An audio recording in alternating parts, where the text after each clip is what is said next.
Uno que los patitos, ¿no? Vamos a tratar el tema de la OTAN y el Euroejército, cosa que un amigo me sugirió hace ya unas semanas.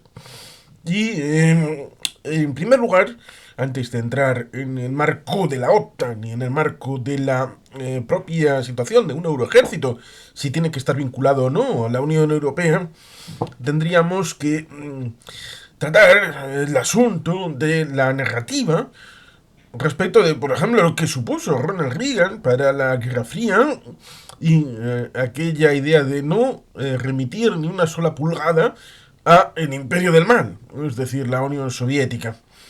Hay quien dirá, bueno, la Unión Soviética ahora mismo ya no existe, cayó el 26 de diciembre de 1991, y tendría razón históricamente, pero luego nos encontramos con gente de izquierda que hace la idea de que como ellos son de izquierda, sí, en buena parte los que tienen más de 40 años se socializaron en su tierna infancia en un espacio en el que existía la Unión Soviética como contendiente a los Estados Unidos, que era su auténtico odio, entonces cualquier cosa que supusiera Estados Unidos era bueno.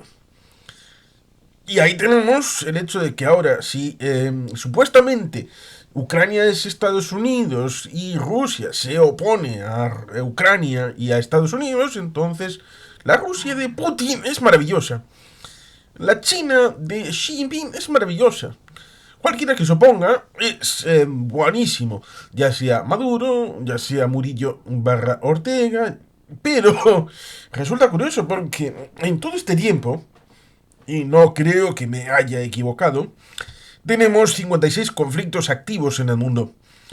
Cuando el M23 tomó la ciudad de 2 millones de habitantes, con todo lo que supuso en la zona oriental del Congo, entonces, ¿dónde estaba Donald Trump para paralizar esa guerra? ¿Dónde paralizó la guerra en Sudán? Esa guerra civil entre las fuerzas de interposición rápida y el ejército de Sudán, que lleva ya un tiempo siendo una guerra intensa, civil. O la situación en Somalia, la situación en Etiopía, la situación en Birmania, por citar alguna serie de conflictos. ¿Qué va a hacer con Azerbaiyán y con Armenia? Va a ejercer la defensa de uno de los dos primeros estados cristianos en el mundo, cuando él se vanagloria en ser un defensor del cristianismo. Pero claro, luego nos encontramos con disfunciones, lo mismo con el Santo Padre, en el que olvida en Oriente Medio el traimiento, el drenaje de población cristiana que se ha tenido que ir a otros lugares donde puedan vivir más dignamente. Por ejemplo, el caso de Gaza, en donde hay una sola iglesia católica y, por supuesto, cristianos fueron evacuados, entre comillas, voluntariamente, para que luego esta gente que son terroristas y que están vinculados a aquellos que dominan, en efecto, la franja de Gaza desde el año 2005 hasta el 2025, pues luego resulta curioso porque hacen bien, porque cuando salió la iniciativa de Donald Trump, dijeron, esto es propaganda psicológica, y no se inmutaron ni lo más mínimo, lo cual las viudas desteñidas y acuchilladas a sí mismas de los defensores desde el río hasta el mar, entonces en Eurooccidente sí se pusieron con el grito en el cielo diciendo genocidio, genocidio, cuando en Venezuela tenemos la situación de que un tercio de la población fue expulsada por Maduro simplemente por pensar diferente, por tener otra ideología, simplemente por ser molestos o por no estar de acuerdo con el régimen. Y se les abrió la puerta, ¿no? Se les impidió. Un poquito como sucedió con los judíos en el periodo previo a la Shoah, en el que había unas normas que supuestamente les permitían emigrar, pero como aquel barco de los malditos, que se hizo novela y se hizo luego una película, fueron de puerto en puerto y con los miembros egregios del Tercer Reich por detrás en cada país pidiendo o exigiendo que no se les diera cabida, hasta el punto de que el punto final de destino podía haber sido Cuba, una Cuba que en 1947 dijo no al plan de partición que los judíos habían aceptado, a pesar de que el plan de partición original había sido en 1922 respecto del mandato de Palestina de 1920 para los británicos, con la idea de que ejecutaran el plan Balfour de tener un hogar judío en Tierra Santa. Con lo cual, el mundo está complicado, está convulso, está dificultoso y resulta ciertamente alucinante con esa trayectoria respecto de Lincoln, Teddy Roosevelt. Resulta ciertamente curioso, republicano, a diferencia de su primo Franklin Delano Roosevelt, el del New Deal. Luego nos encontramos con Ike Eisenhower, pero Eisenhower podía haber competido por los demócratas o por los republicanos. Daba igual, y como los demócratas eligieron a Adlai Stevenson en el 52 y en el 56, pues tenía la oportunidad de competir por los republicanos. Pero luego tenemos a Nixon, que era el vicepresidente con Ike y presidente a partir del 69. Tenemos a Reagan, Ronald Reagan. Tenemos a Bush Senior y Bush Junior. Y todos estos, como John McCain, Mitt Romney, se rasgan las vestiduras, estén donde estén, solamente queda vivo Bush Jr. y Mitt Romney, están alucinados con lo que el Partido Republicano, el GOP tradicional de toda la vida, habría pensado y piensa, tal vez en secreto, respecto de un Donald Trump que cumpla, en el caso de Zelensky y de Ucrania, el relato del Kremlin. El relato completo del Kremlin, lo cual ciertamente es alucinante. Lo mismo que respecto de lo que pueda pasar en Taiwán, en donde pareciera que como el presidente rojo, un libro que está referenciado en el canal y que pude leer en tiempos finales de lo que podemos ver en un Amores Pendejos, una literatura que también está en Amazon y comentada, porque esta Amores Pendejos es un libro autobiográfico. Ahí tenemos una situación del presidente rojo de infiltración. Y pareciera que el señor Trump es, como se dijo el 1 de agosto de 2016, en un texto publicado en Arabatic por un servidor, es traidor a los Estados Unidos de América. Es un traidor a la patria.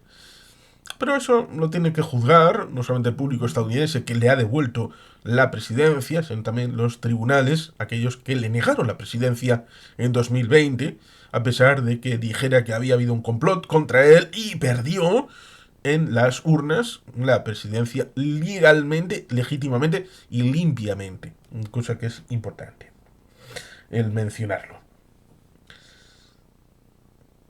Por ejemplo, Elon Musk salió a decir qué demonios estaba pasando con el hecho de que en estos 3 años de guerra el señor Zelensky saliera con la señora en vogue.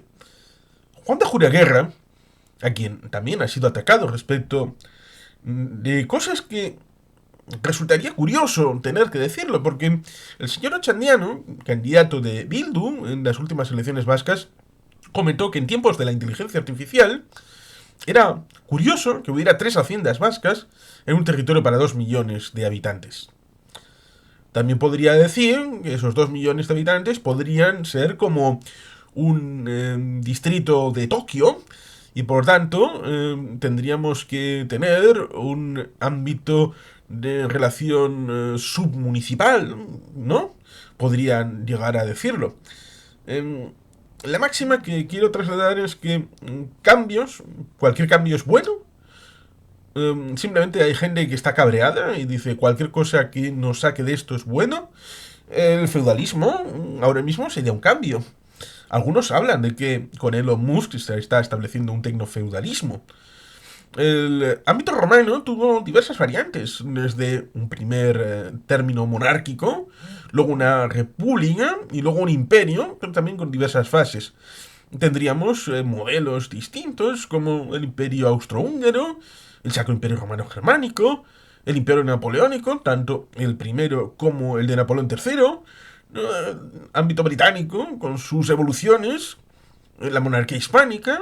Bueno, la historia es prolija y rica. Incluso tenemos la Horda de Oro y los diversos imperios, tanto de Genghis como de Kublai Khan, a los que en el siglo XIV una delegación de Castilla fue a visitar. Mm, Así que cualquiera puede pensar, bueno, estamos en el peor de los mundos. Eso significa que han viajado poco, que han viajado bastante poco. Y como decía, cuando Ochandiano dice esas cosas, el Partido Nacionalista Vasco, vertebrador de la nación vasca, sale a decir que eso es una soberana tontería y un ataque a la tradición foral de la patria vasca. Y luego contraatacan con Santoña, que tiene un conversatorio específico en este canal, más allá de otras cosas relacionadas con la época, en este caso con Santoña, con Aitor Miñambres. Y también podemos referenciar en Aberriberri está el libro completo en dos partes de el otro pacto de Santoña, de Coldo San Sebastián y de Iñaki Anasagasti, y hay un vídeo específico hablando de ese libro que dice la verdad histórica respecto de lo que supuso ese punto final en el 26 de agosto de 1937. Y te lo sacan para tratar de echar basura sobre la figura de Ajuria Guerra cuando tenemos a Ajuria Guerra, el hermano mayor de Eugenio Ibarzábal, en el que podemos visualizar cómo él estaba a salvo en Iparralde, en el Ipar Euskadi, y fue volando a Laredo en una noche en la que acabó decidiéndose, después de la traición de los italianos al pacto de Santoña, con la imposibilidad de salir por mar, que hubiera sido como Dunkerque, más o menos. La comparativa puede uno visualizarla con la película de Christopher Nolan, Dunkerque.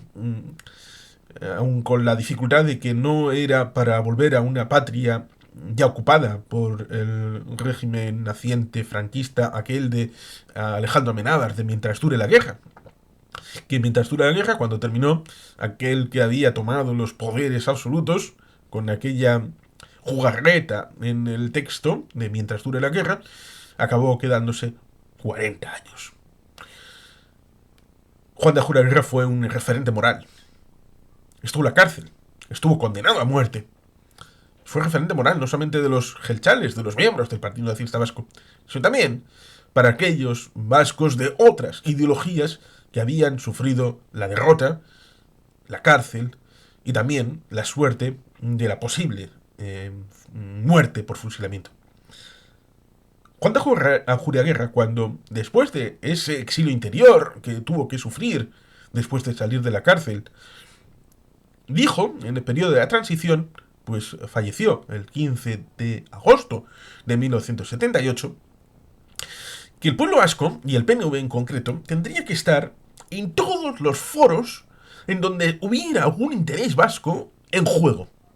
Aunque fuera un consejo de bomberos, o un congreso de bomberos, perdón.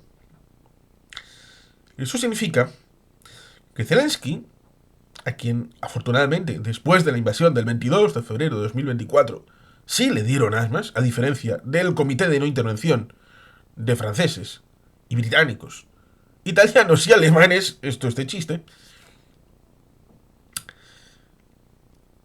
al Lehendakari Aguirre le negaron armas, al señor Zelensky sí, y Zelensky, como pudo haber solicitado a Ajuria Guerra respecto de la transición, o el propio Lehendakari Aguirre, en la medida de sus posibilidades, está presente donde se pueda. Y si hay que enseñar en vogue la idea de que hay una guerra en Europa por la soberanía, por la independencia, por el hecho de poder tener un país libre e independiente, frente a otro que quiere laminarlo y que quiere controlar todo el territorio, que quiere convertir como mínimo en Belarus a Ucrania, que quiere destruir la autodeterminación de los pueblos, que quiere hacer títere a un gobierno en Kiev, como lo tiene en Minsk.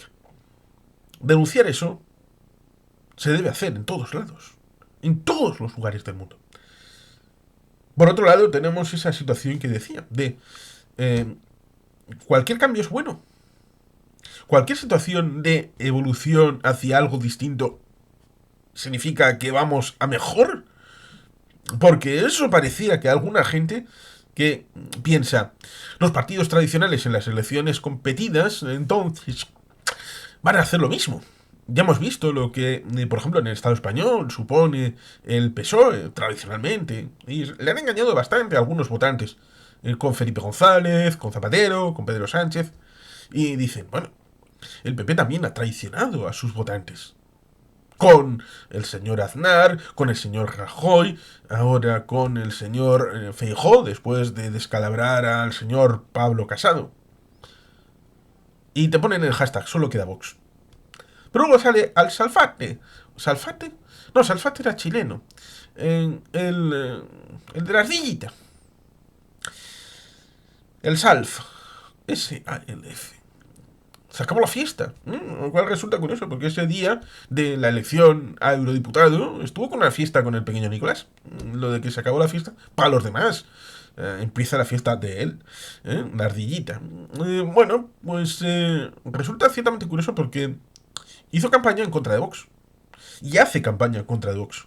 Con lo cual, esos de solo queda Vox, pues se enfrentan con este grupo. Y por eso hicimos ese vídeo en directo desde Aro, hablando de que la salida de Vox de los gobiernos regionales con el PP obedecía a una lógica que aquellos partidos de derecha alt-right, derecha plus plus, como diría Kalim Jalán Peche, como podríamos hablar de ese segmento que está a la derecha de la derecha de la derecha, aparentemente, pero luego podríamos hablar de captura de Estado, y que vincula, por ejemplo, a AfD con BSW.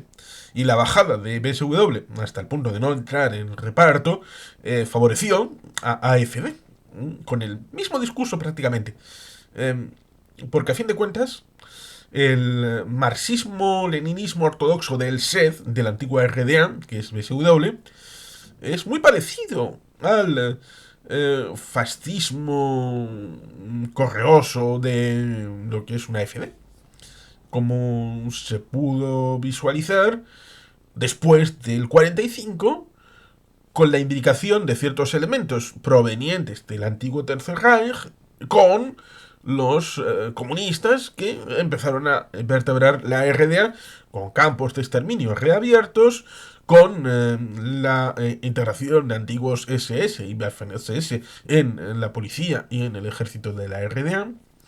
Es más complejo, pero más sencillo, como podemos ver en los años 80, en la zona de Marsella, incluso en Lyon, en toda esta zona de la costa, un poquito hacia el interior, en dirección hacia Grenoble, en una especie de triángulo, que fue objeto de la operación en agosto del 44, que fue después la operación de desembarco del Mediterráneo, por parte de las fuerzas de Francia Libre, muchas de ellas africanas, que es la parte que se suele olvidar.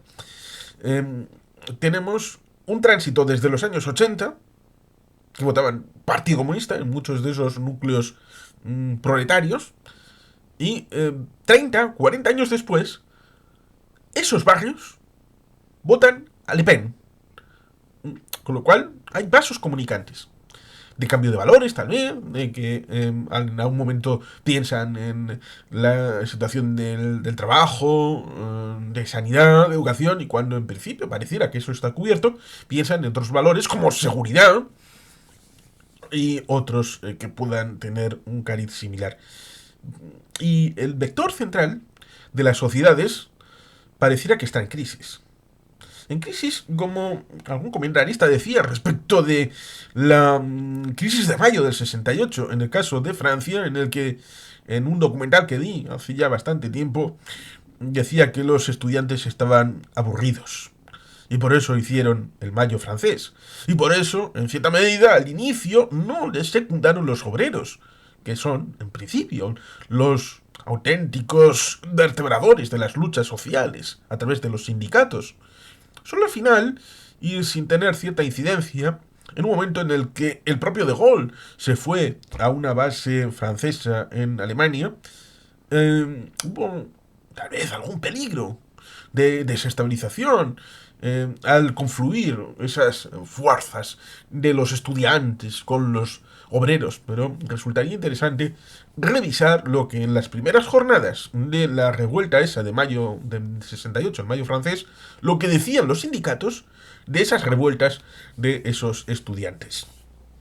Hay un vídeo específico hablando de un libro que trata de eso de el mayo del 68 y del 1968 en general, y otro, en el caso francés, de los nuevos curas, una horita tratando de esa situación que tiene bastante que ver con estos extrarradios de las ciudades, en este caso con el tema religioso, pero creo que resulta bien interesante. Tenemos, por lo tanto, este fresco de la situación respecto de Donald Trump, Elon Musk, la situación respecto del mundo, en las democracias utilizando lo que es el sistema democrático para ir contra el sistema democrático. Y esto ya se pudo ver con la primera vuelta de la elección en Argelia, después de 30 años de dictadura. Lo conecto ciertamente porque los acuerdos de Vian de 1962 supusieron una traición respecto de el golpe de mano que había supuesto en 1958 el ingreso de Gaulle para tratar de superar la Cuarta República, que había sido considerada ineficaz, sobre todo lo que había sido la derrota de Dien Bien Phu en 1954 y la pérdida de Indochina por parte de los franceses, de la grandeur.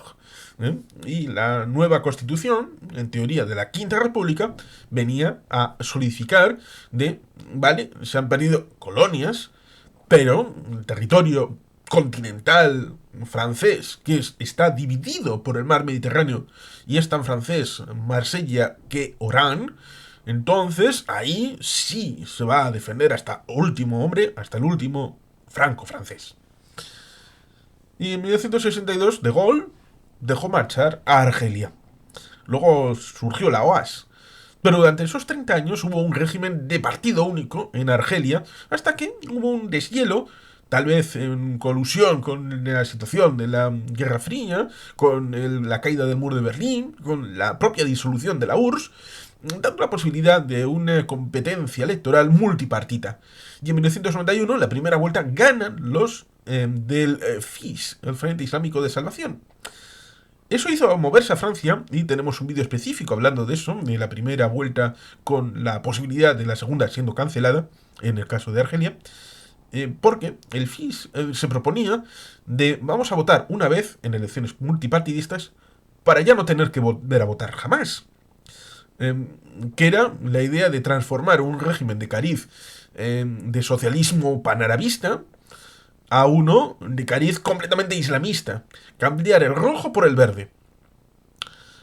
Y luego otros se han ido acomodando posteriormente. Desde la Yamahiria Libia con Gaddafi, intentó meter el tema religioso. Siria y Irak, aparentemente con un régimen de partido único, Baas, de cariz, de socialismo panarabista, incluyeron también el elemento religioso. Otros lo tuvieron más complicado, como por ejemplo en 1979 el asunto de Irán, con el advenimiento del Ayatollah Khomeini, pero que solamente en el 81-82 es cuando se convierte en República Islámica.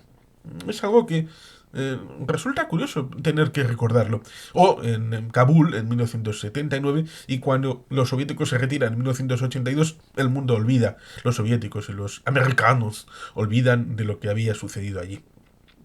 El mundo está en transformación, pero siempre lo está, siempre está en continuo cambio, y tenemos ahí la situación actual en donde hay que pensar un poquito más allá.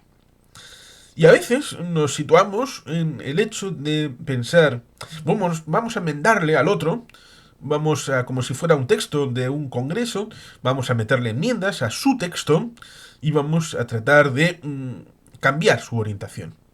Olvidando de que es mucho más fácil, vale, pues le metemos una enmienda de totalidad y presentamos nosotros nuestro propio texto. Eso es lo que, por ejemplo, Europa tendría que hacer. Si Estados Unidos se quiere salir de la OTAN, guay. Usted estuvo en la gestación, ahora se va. Reflexione usted por qué la OTAN fue creada. ¿En qué contexto se creó? ¿Y para qué? ¿Y con qué histórico? Porque el relato que tal vez Donald Trump quiera hacer del origen de la OTAN es uno que viene mediatizado respecto de lo que ha sido la realidad de Moscú, de Moscovia.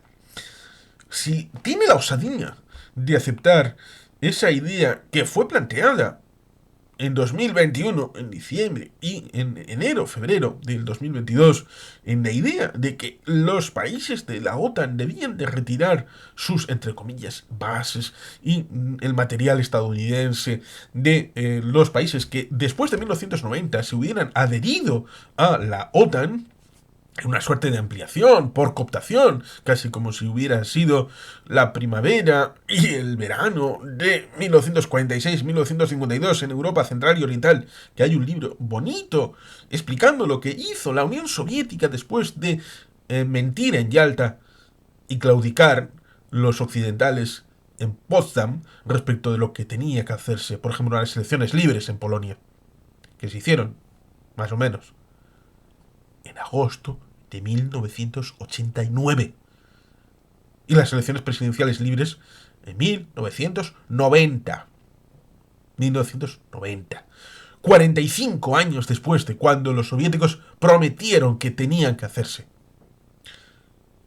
Tenemos el asunto de Grecia, el asunto de Turquía, que entran juntos en 1955 en la OTAN, más o menos en paralelo a cuando entra la República Federal Alemana.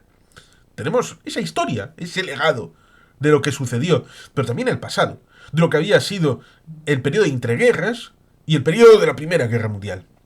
Y recordemos, cuando el señor Lenin, Vladimir Ilich Ulyanov, promete al pueblo ruso pan y paz, acaba el pueblo sin pan, porque la situación campesina amerita no solamente la desbandada inducida del ejército por parte de los rojos, luego tuvieron que crear el ejército rojo prácticamente de nada, pero incorporando mandos del ejército zarista, lo cual ciertamente es alucinante, pero eleva un pragmatismo del señor Trotsky, que era el encargado de generar ese ejército rojo. Y la paz, cuando podemos situar en un baremo, pongamos en 100, el número 100, es decir, 1, los muertos rusos en la Primera Guerra Mundial. En la subsiguiente guerra civil, que algunos autores dicen que fue entre el 1917 y 1921, otros podrían situar entre 1917 y 1924, y extendiendo en el Cáucaso y sobre todo en Asia Central hasta prácticamente 1936, prácticamente lindando con el inicio de la propiamente dicha Segunda Guerra Mundial, por cada muerto que hubo en la Guerra Mundial, en la Gran Guerra, hubo 4. 4 en la Guerra Civil. Con lo cual, prometió Lenin pan y paz. Y ni pan ni paz. Les dio más hambre y más guerra. A pesar de que, técnicamente, hubo esa negociación en la que cedieron todo lo cedible en Brest-Litovsk con una delegación ucraniana aparte de la rusa, de Trotsky. La historia es así de puñetera y ciertamente a veces acabamos llevando la situación a la historia. En el momento presente se puede llegar a decir la OTAN no tiene ningún sentido. Y bueno, pues se puede comentar, se puede decir, lo cual ciertamente resultaría curioso. Porque en este mismo momento, debido a los acuerdos de Abraham, que seguramente tendrán extensión ahora, íbamos a tener un conversatorio, un one talk, con Ozkan Cetin respecto de la posible institucionalización a través de los acuerdos de Abraham de una OTAN en Oriente Medio. Tal vez como reflejo de lo que había sido el pacto de Bagdad en aquellos tiempos de la Guerra Fría. Y la idea era, Estados Unidos se retira de la zona. Quería salir de allí. ¿Y cómo hacerlo de manera ordenada? Poniendo en el foco al país que pudiera tener un elemento equilibrante siempre que hubiera una paz con él, porque estamos hablando de Israel.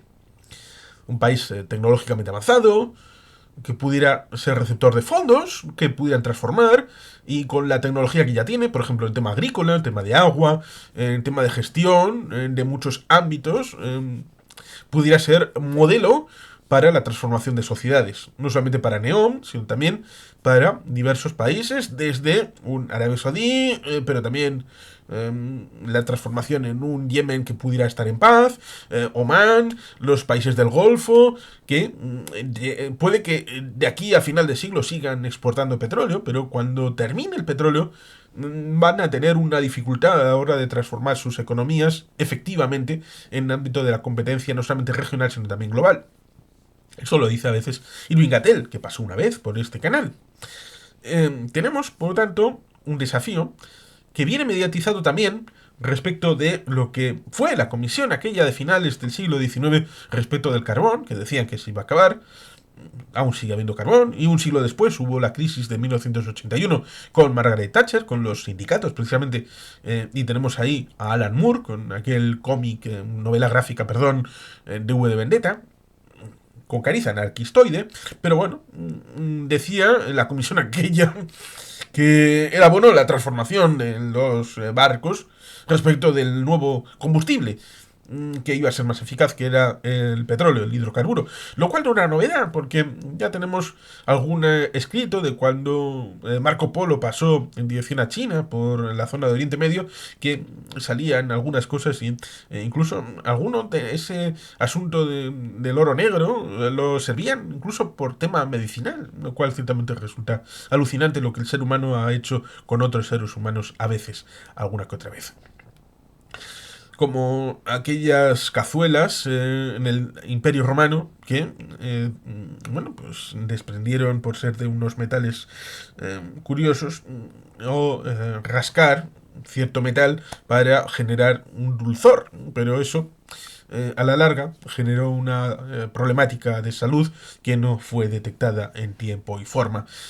Pero bueno, ciertamente, como digo, nos encontraríamos casuísticas bien curiosas como esta respecto de Oriente Medio, en el que Estados Unidos quería salir, había un actor que podía ser el heredero, que era Israel, y hacer una especie de OTAN en Oriente Medio. O la que puede establecerse debido a que ya se hizo una OTAN en el sudeste asiático, que era la SEATO precisamente, Southeast Asian Treatment Organization, que era una organización que precisamente la Guerra Fría acabó no solamente dirigiéndola, sino también destruyéndola. Supuso la destrucción, sobre todo después de la Guerra de Vietnam, que fue liquidada finalmente en 1977. Establecer el AUKUS tal vez sea un germen respecto de esa posibilidad de hacer una OTAN asiática. Recordemos que aunque solamente fuera por las Islas Pickering, los británicos están ahí, pero los franceses también, con la situación que tienen en Nueva Caledonia, con la situación que alguno ha metido respecto de la posibilidad de conexión con Azerbaiyán, que apareció en alguna bandera por allí, y de la perspectiva de los franceses con la alianza que pueden tener con Armenia y los juegos globales, tal vez a través de China, a través de Rusia, con este territorio que está pegadito a Australia. ¿Serían objeto de una OTAN asiática como la SEATO fue parte los británicos y los franceses? A pesar de que alguien pueda pensar, bueno, británicos y franceses son potencias coloniales y que no ameritan en una zona asiática. Bien, ahí tenemos la ASEAN. La ASEAN está rota por la mitad entre aquellos que están en favor de los chinos y aquellos que están con otras cosas que no sean los chinos. No diré que estén a favor de Estados Unidos, porque Estados Unidos ya traicionó a la zona asiática en aquel momento en el que el tratado comercial, que había primero aterrizado a partir de Chile y 4 más, que era algo experimental y que luego iba a extenderse por el Pacífico y que podía haber liderado Estados Unidos, Donald Trump salió de ahí, dando campo vía libre a que los chinos pudieran cubrir ese vacío. Y esto, que lo tenemos en el ámbito comercial, y también con respecto de ASEAN, pues evidentemente también permea al ámbito militar con aquellos intentos de encuentro con las Islas Salomón por parte de China, rompiendo el anillo que habían ido tejiendo algunos desde la Casa Blanca. Por supuesto, no Donald Trump. La situación de India, que prefiere tener relaciones con Vietnam antes que directamente Vietnam con Estados Unidos, a pesar de que el 97% del país adora el capitalismo. y tengan un sistema proto balanceado en donde está el presidente, pero también el primer ministro, el presidente de la asamblea, con lo cual en principio hay más de una figura, más allá de lo que puede tener China, que es Xi Jinping, que es como un nuevo emperador del imperio del medio, el imperio celestial, reconstituido a través de nuevos mandarines, en este caso con carné del Partido Comunista de China. Por tanto, resulta ciertamente curioso esa situación en la que los estadounidenses se saldrían de la OTAN, pero tendrían un interés en el que Israel fungiera una OTAN de Oriente Medio, y los estadounidenses mismamente estarían dispuestos a liderar una nueva OTAN en el ámbito del Pacífico, en el que tal vez incluirían a Japón, a Corea del Sur, a Taiwán. Pero claro, ¿qué credibilidad puede tener Estados Unidos después de dejar caer en el primer mandato a los kurdos? Luego tuvo que rectificar, pero ahora está dispuesto a dejar caer a los kurdos. Una vez más, el señor Trump. La traición a Ucrania, la traición a Cuba, Nicaragua y Venezuela. Y la democracia con el señor presidente constitucional, ya no electo, constitucional, Edmundo González Urrutia. Si ni siquiera son capaces de defender la democracia en su propio hemisferio, ¿cómo van a poder ser creíbles en Ucrania, con los kurdos, con Taiwán? Eso es un problema de Estados Unidos, no nuestro. El nuestro es entender que por un lado está la OTAN y por el otro lado la posibilidad de un ejército europeo. La OTAN, a pesar del relato que ha podido hacer alguno, se paga la cuota de membresía. Es un gasto que está en torno a los 2.500 millones de dólares anuales, que puede ser mucho o puede ser poco, que entiende de 1.000 millones de la propia estructura administrativa, 1.000 millones de las misiones que se están ejecutando en ese momento, y 500, ahora no recuerdo exactamente, pero eran 3 capítulos, fundamentalmente, y la cuota de membresía, esa la pagan religiosamente como la membresía de un club deportivo que pueda uno ser parte. Otra cosa es el hecho de que para poder participar, dado que no existe un material OTAN salvo un par de aviones AWACS y poquito más, material propiamente de la organización, que dependa de la propia estructura, porque a semejanza, y esto viene de la Carta de Naciones Unidas, en donde se establece la posibilidad de la regionalización de las organizaciones de seguridad colectiva. Y en eso se incardinó en 1949 en la OTAN, el tratado de la organización del Tratado del Atlántico Norte. Primero se firma el tratado y luego se crea una organización que vehicule lo que el tratado establece. Y que el tratado del Atlántico Norte vincula con, por ejemplo, lo que supuso en 1941 la Carta del Atlántico entre Roosevelt y Churchill. Y que vincula ciertamente con el legado de la propia Segunda Guerra Mundial, a la que se llegó precisamente por el hecho de que el Tratado de Versalles no tuvo una organización de respaldo, en parte porque el Congreso americano rechazó, al estar vinculado el Tratado de Paz con la creación de la Sociedad de Naciones, que en principio iba a ser esa organización que velara por los intereses de la paz, y que luego, en el 45, fue subsumida dentro de la naciente Organización de Naciones Unidas. Lo mismo que sucede con la Carta de las Naciones Unidas, la Carta de San Francisco de 1945, debe de establecerse un acuerdo, en aquel caso en la ONU, un acuerdo previo respecto de un mando propio de la ONU, con un cuerpo de ejército propio de la ONU, que jamás se llegó a un acuerdo. En el capítulo 5, 6 y 7 lo tenemos en la Carta de San Francisco. Y en la OTAN, dado que en principio hay mayor acuerdo, se establece la unanimidad, cosa que se impidió, por ejemplo, con el hecho de cuando se intentó en el año 2003 para ir a Irak, tanto Tony Blair pero también Aznar le exigieron, bueno, tiene que pasar una resolución del Consejo de Seguridad para autorizarnos a ir contra Saddam Hussein, cosa que finalmente no se logró con aquella histórica sesión en donde estuvo Lavrov, pero también Le Pen por Francia, que representó a muchos. También estaba Colin Powell, que hizo un papelón al que le obligó el señor Bush, ¿no? Y el vicepresidente Cheney. Luego de eso se llevó al Consejo de la OTAN a Bruselas. Y hubo varios países que se negaron, entre ellos Alemania, Francia y Bélgica, a aportar desde la OTAN una cobertura. Incluso después, cuando se dijo, bueno, pues vamos a poner una batería Patriot o alguna más en la frontera con Turquía para ver que no permee al territorio de la OTAN, que no salpique, también a eso se opusieron Bélgica, Francia y Alemania. Por tanto, simplemente con uno puede significar la inacción de una organización que es defensiva, estrictamente defensiva. En el caso de la ONU, nunca hubo un interés en establecer un mando único y unas tropas propias de la ONU, a pesar de que luego nos encontraríamos en 1950 con una agresión de Corea del Norte a Corea del Sur, y como había una circunstancia especial respecto de China, que había sufrido un cambio en octubre del 49, ganando la guerra civil Mao Zedong y estableciéndose la República Popular de China, la Unión Soviética salió del Consejo de Seguridad por protesta y se dio vía libre, a pesar de que la primera resolución pues se puede entender, pero aún así las subsiguientes resoluciones que se fueron haciendo en ese año 1950 sobre la guerra en Corea no participó de todo aquello y permitió que la ONU, el Consejo de Seguridad, actuara en nombre de la organización en contra de la agresión imperialista de Corea del Norte, de Kim Il-sung.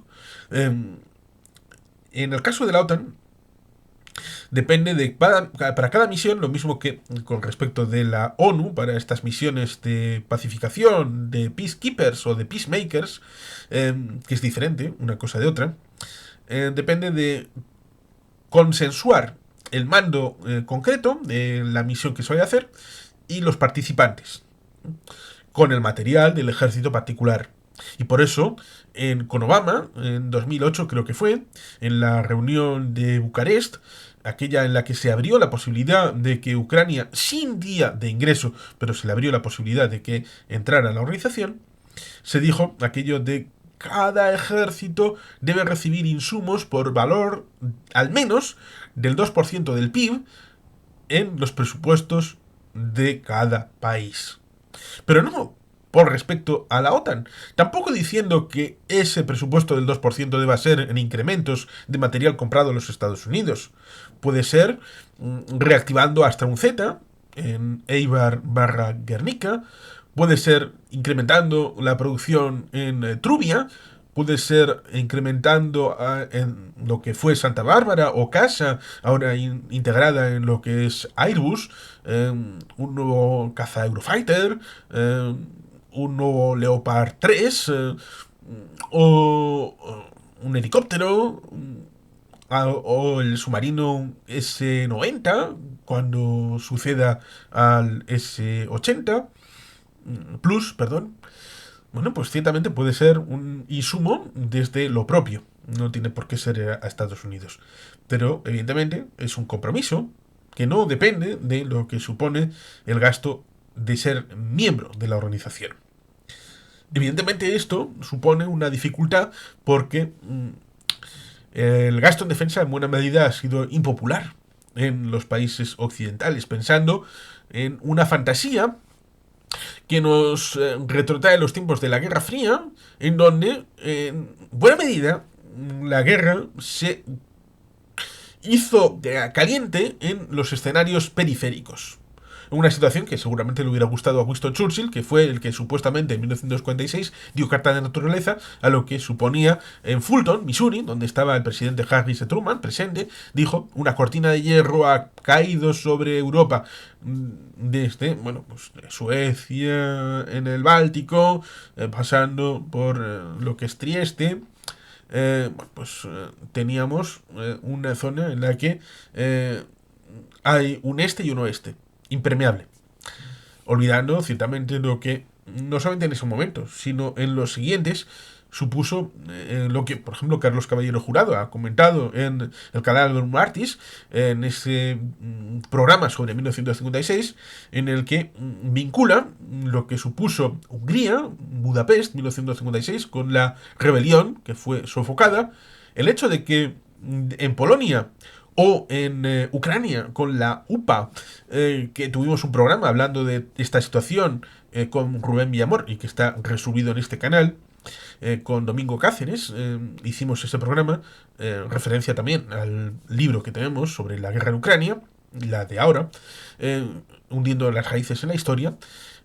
Muchos de esos grupos insurgentes que habían luchado contra el nazismo y luego contra el comunismo en base a lo que había sido el 23 de agosto de 1939, el acuerdo Molotov-Ribbentrop entre totalitarismos, y que durante 2 años, entre el 39 y el 41, fueron súper amiguis, hasta el punto de que Molotov en 1941, el 1 de mayo, dijo que no había que meterse con el nacionalsocialismo, que era lo más cercano al socialismo soviético, pues dieron que si Occidente no estaba dispuesta a apoyar a los húngaros, que estaban más cerca, entonces de nada servía mantener viva esa llama de insurrección y en algunos casos, como el propio Carlos Caballero Jurado dijo respecto de algunas placas en Polonia, pone Segunda Guerra Mundial 1939-1956.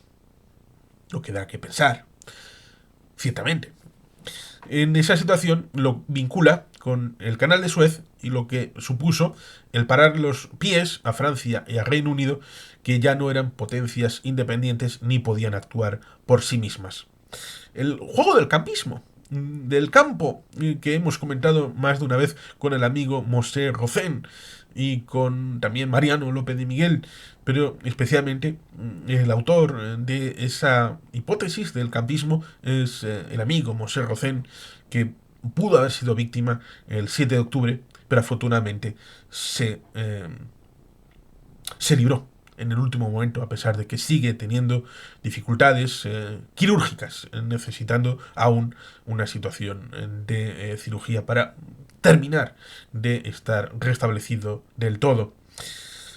Precisamente resulta curioso porque en los kibbutz, como el que él ha tenido a bien disfrutar, como Nir Yitzhak, son socialismo puro en funcionamiento. Es el único comunismo que ha sido viable en los últimos 120 años. La OTAN, por lo tanto, es un vehículo de defensa.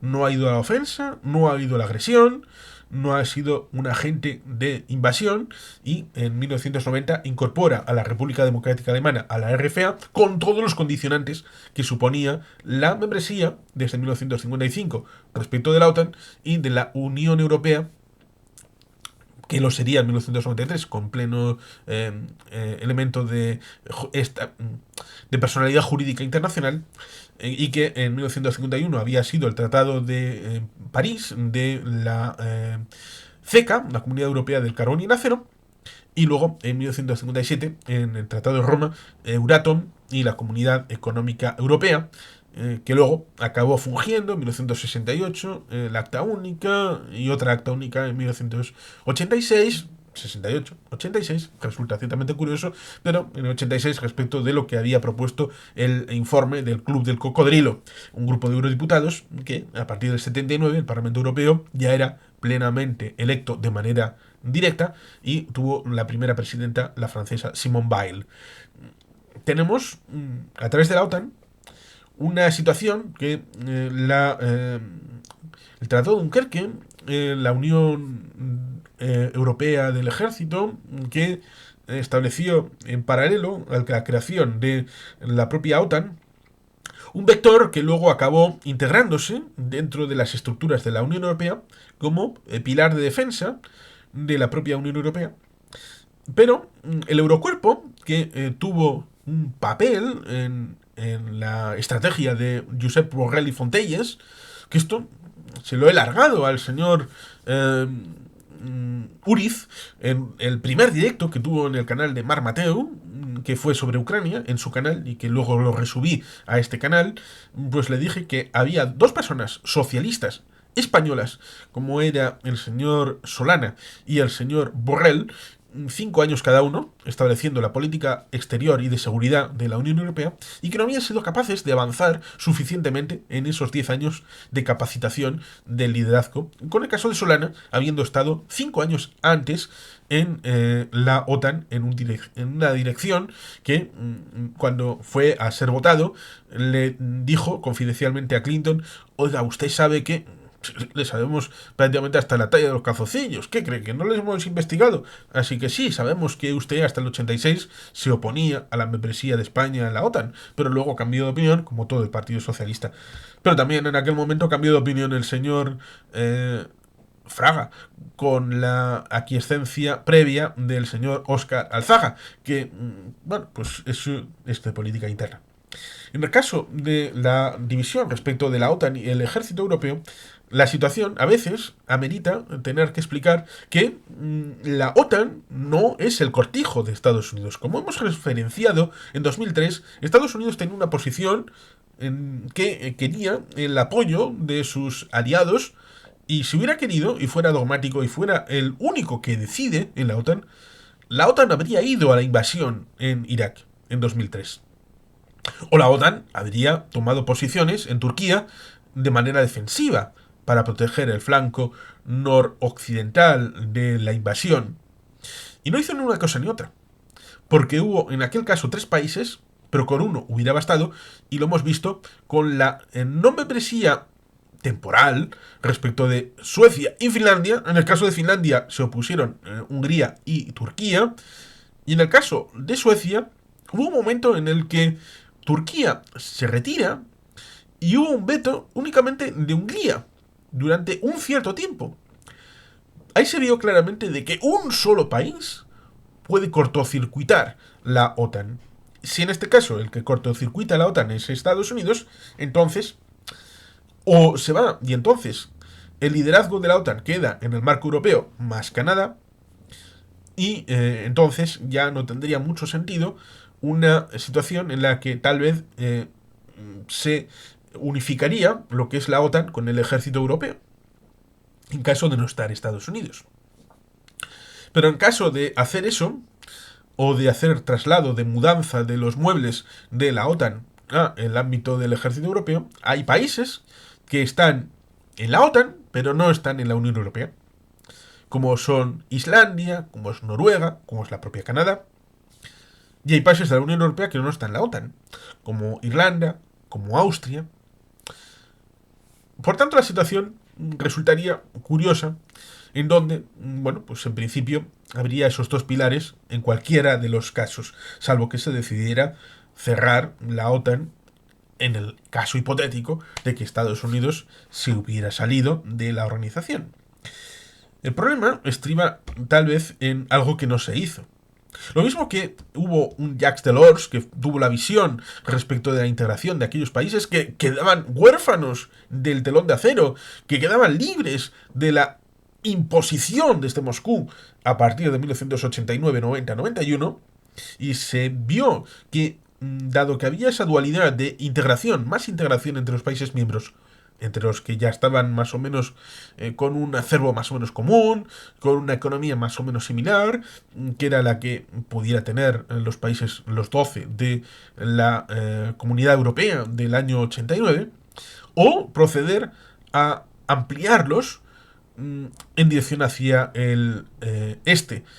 No he escuchado a Vladimir Vladimirovich Putin hablar de esa expansión de las comunidades europeas, de la Unión Europea, integrando a Polonia, a los países bálticos en el año 2004.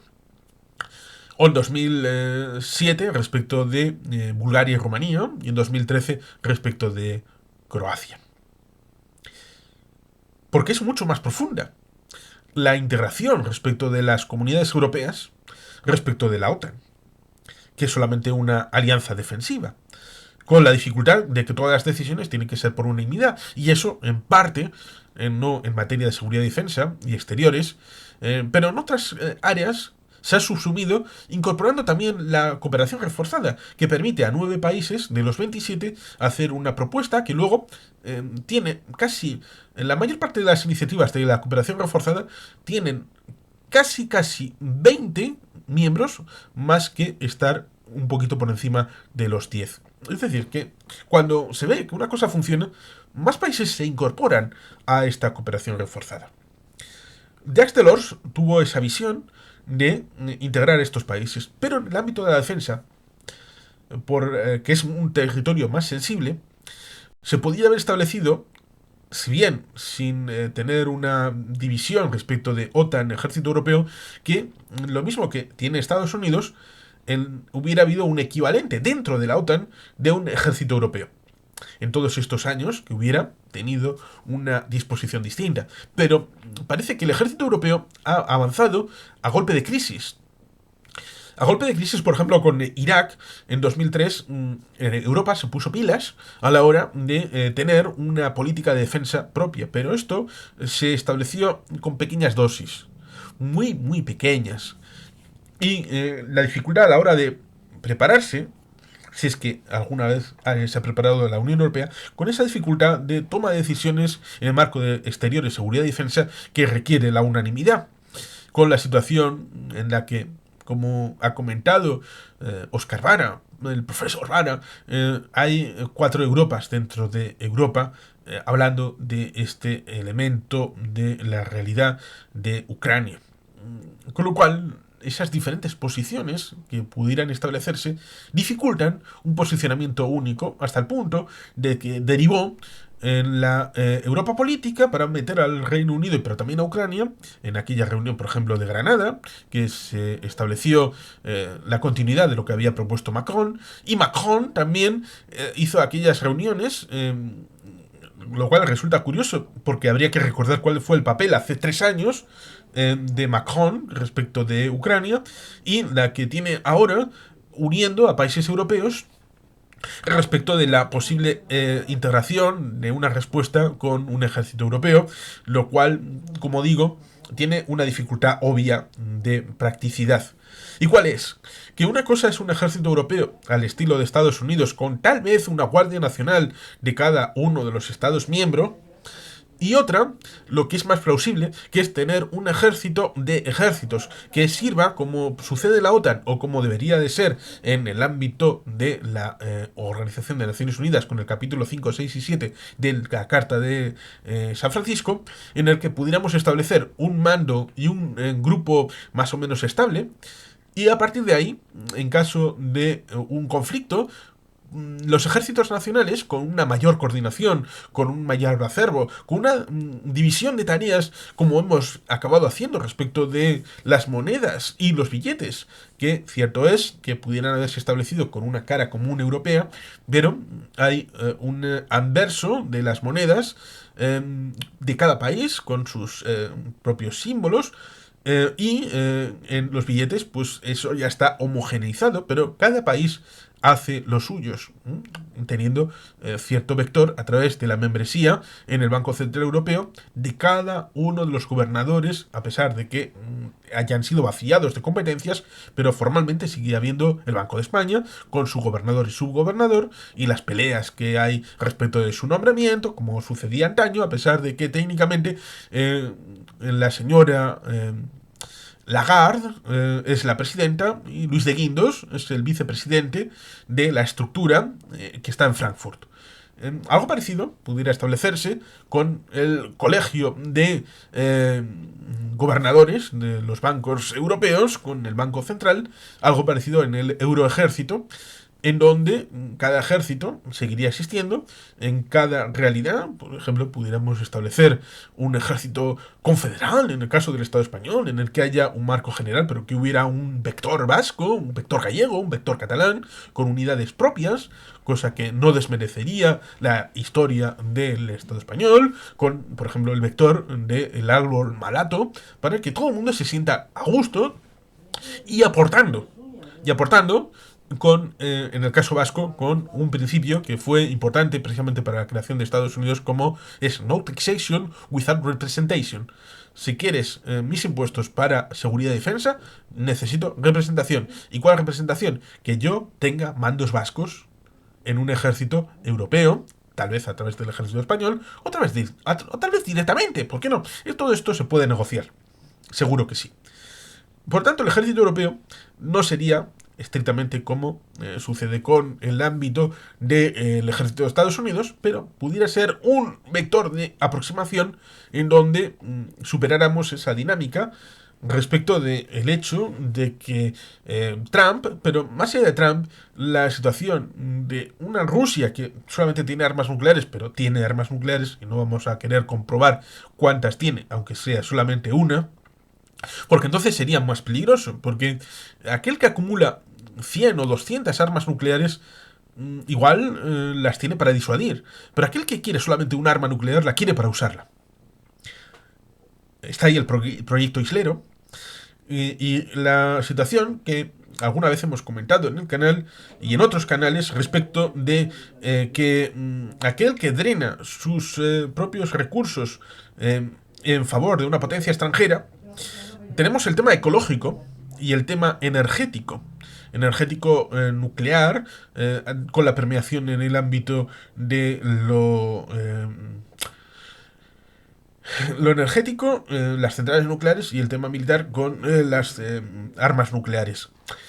Lo pudimos ver en el ámbito de lo que supuso los años 80 con aquellas protestas antinucleares, que luego se supo que esos movimientos ecopacifistas estaban financiados por Moscú.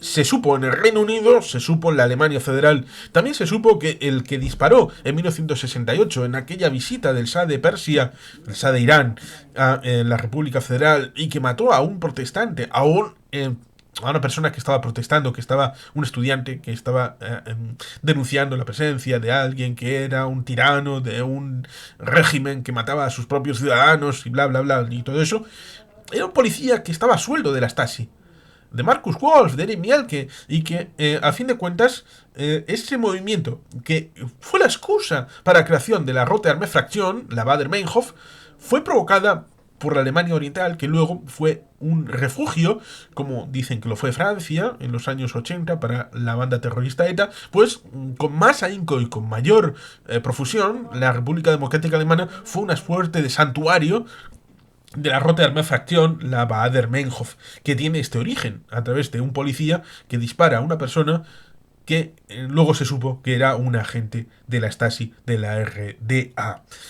Por tanto, tenemos ahí una situación en la que actualmente pudiéramos estar en la situación de entender que ese ecopacifismo actual con respecto de las tierras raras y de la minería, teniendo en cuenta de que en Occidente tenemos una legislación laboral, medioambiental, mucho más rigorista de la que podemos tener en Rusia, en China y qué decir de los países africanos, es algo increíble que haya gente que quiera evitar la minería en Occidente con el posible valor añadido que tiene, dependiendo de China. Claro, estos movimientos ecopacifistas antes recibían dinero de Moscú y ahora se va a demostrar seguramente en algún momento que reciben dinero de Pekín para tener ellos la exclusividad de todos estos elementos, con una ideología que permea bastante bien en esa psique de partidos llamados de izquierda y de sindicatos de izquierda respecto de la defensa del medio ambiente.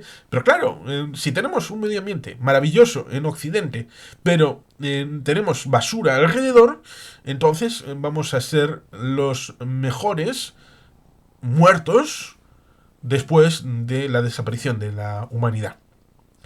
Porque va a haber una brecha importante de bajada en las próximas décadas, de bajada de la población, salvo en África.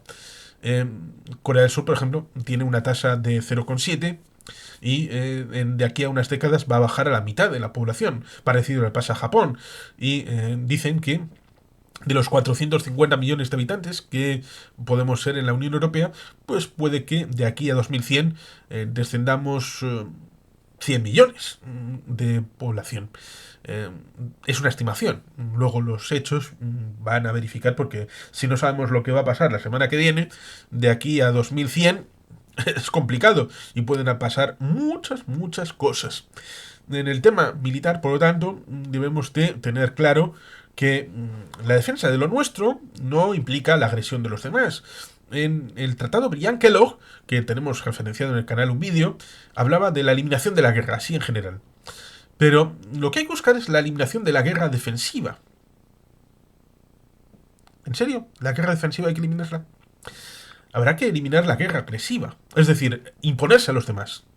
Pero si te vienen a atacar, como le pasó al Endacari Aguirre, querrás que los demás te armen, te den su apoyo, te den su soporte.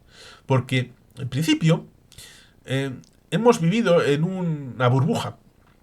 En la burbuja en la que no había guerras en el marco eurooccidental. Vivían en paz, vivían en tranquilidad, pensaban que el resto del mundo era igual. Y nunca ha sido así. En los últimos 2000 años antes de la aparición de la Unión Europea, todos los países europeos estaban en alguna guerra metidos. Entre el siglo XIV y el siglo XIX podemos encontrar potencias europeas en varios conflictos a lo largo del siglo. Podemos encontrar guerras regionales que no desmerecerían de una guerra global, mundial. Y, por tanto, debemos aprender que ha habido una excepción. Una excepción que no debemos de incentivar ni siquiera con cantos de sirena como Make Europe Great Again, porque eso nos remitiría, como hice un vídeo específico de reflexión, a un renacimiento del imperialismo europeo. Porque Make Europe Great Again, pues digamos que Make Great Britain Great Again significaría volver a controlar el 25% del mundo, como sucedía en el periodo entre guerras en los años 20. Make Spain Great Again sería volver a controlar América prácticamente entera. Make France Great Again significaría volver a tener la Luisiana y controlar del Valle del Ohio hacia arriba, controlar Media África, volver a controlar Indochina. Make Germany Great Again significaría volver a dar la razón al pintor austríaco y tener el Lebensraum. Es que depende lo que se diga y cuál sea el contenido, porque es un significante vacío. Y la ciudadanía europea debe de evitar todos estos cantos de sirena, pero tener en cuenta que la defensa es un asunto muy serio. Es un asunto muy importante.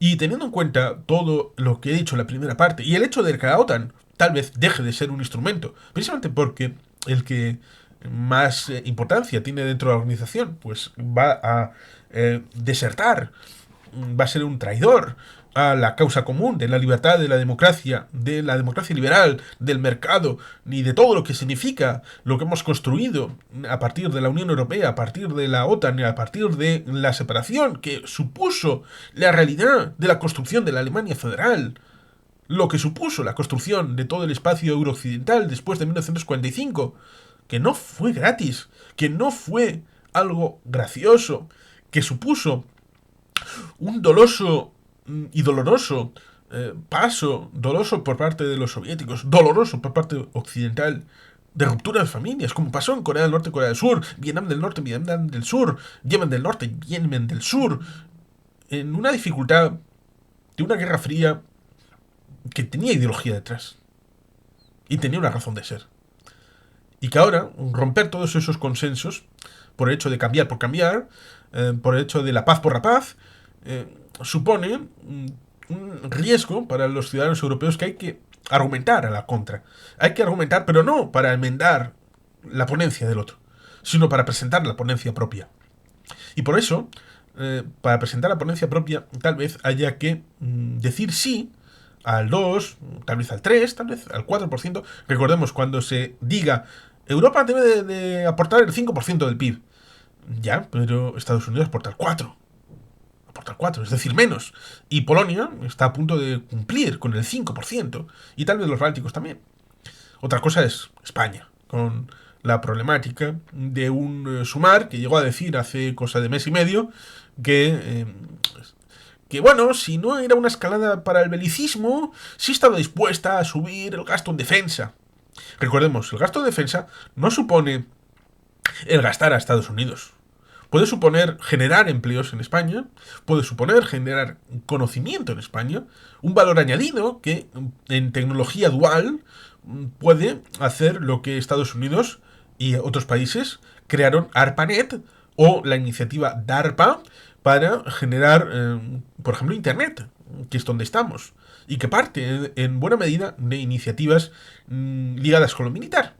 O NASA, a través de la exploración espacial, elementos tipo vitrocerámica, bueno, pues un montón de cosas que han sido testadas y que ahí ha habido un vector de participación del ejército o innovaciones, como decía, a través de DARPA, en el ámbito secreto de los Estados Unidos.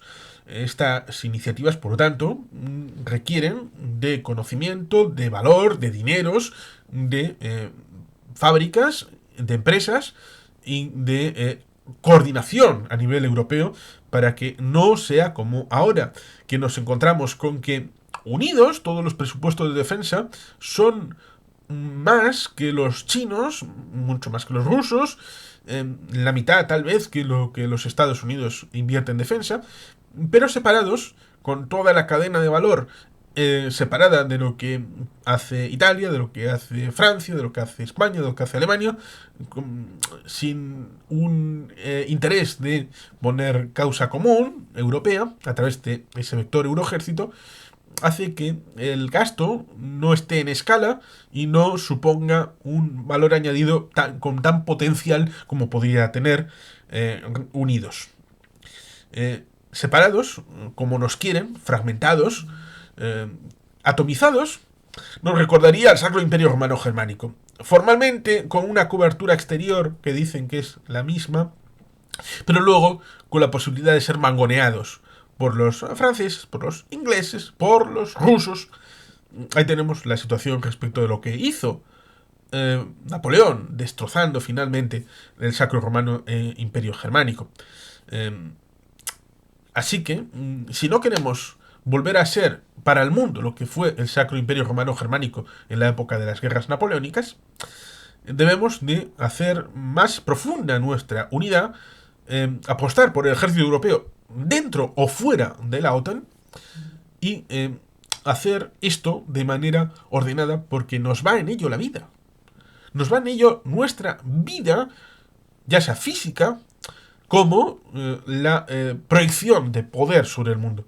Ser un actor global, ser alguien que cuente y que eso permee en el hecho de que tal vez, y digo tal vez, seamos ya la única democracia existente en el mundo con cariz tan peculiar y particular como es el espacio eurooccidental.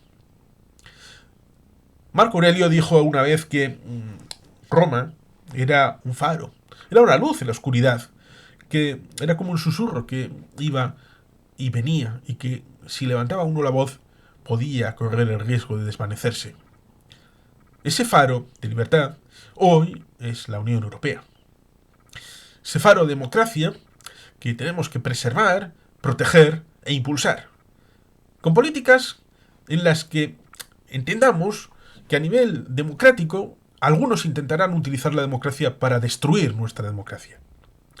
Entender que no todo se puede lograr, pero lo que se promete se debe cumplir. Que la gente entienda cuáles son sus derechos y sus deberes.